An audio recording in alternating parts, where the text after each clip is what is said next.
But in southeastern Nigeria, one community is defying that trend. There, vultures are revered and fiercely protected by local tradition. The BBC's Makochi Okafor traveled to Anambra State to meet a man who's dedicated his life to safeguarding these birds, risking his safety and challenging deeply held perceptions. His story reveals how an ancient belief system has become one of the last havens for vultures in Nigeria. They are often feared, ignored, or chased away. For many people, vultures are a symbol of death, not birds to admire. Across Africa, they are disappearing. Conservationists say vulture populations across the continent have fallen by as much as 97% over the past 5 decades. But in this corner of southeastern Nigeria, an ancient tradition has created an unlikely refuge. Inside this sacred forest surrounding a shrine dedicated to a deity known as Nguma, vultures have found a rare safe haven. Here is where experts describe as a vulture safe haven, one of the few we have in Nigeria. While many see vultures as a bad omen, they are welcomed here. Now, traditional worshippers believe that vultures take up the carcasses offered to the deity in this community. Conservationists are beginning to work with community members here to keep more vultures safe. When we are growing up here, I tell you, vultures, there are too many flying everywhere. Everywhere, because nobody hunts them. Then they started disappearing.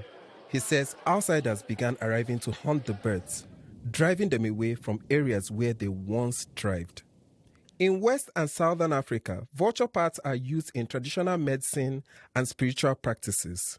Dr. Stella Egbe, a conservation biologist, says the problem goes far beyond one community. It's been registered that vultures are used for that. And that demand for vultures have created a network of trade within the country and even across the borders in the country.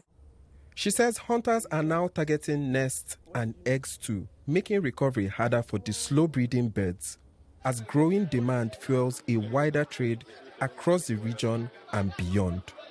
But she warns losing vultures is not just a conservation crisis, because vultures remove decaying animals before they become breeding grounds for dangerous diseases. In places where the total collapse of vultures have happened, there's been impact of rising zoonotic diseases, which is bacteria that can be transmitted from animals to human beings.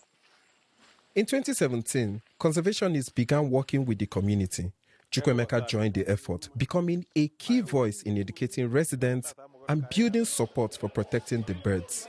His dedication earned him an unusual nickname. So people began to call me Ezeudene, which means the king of vulture.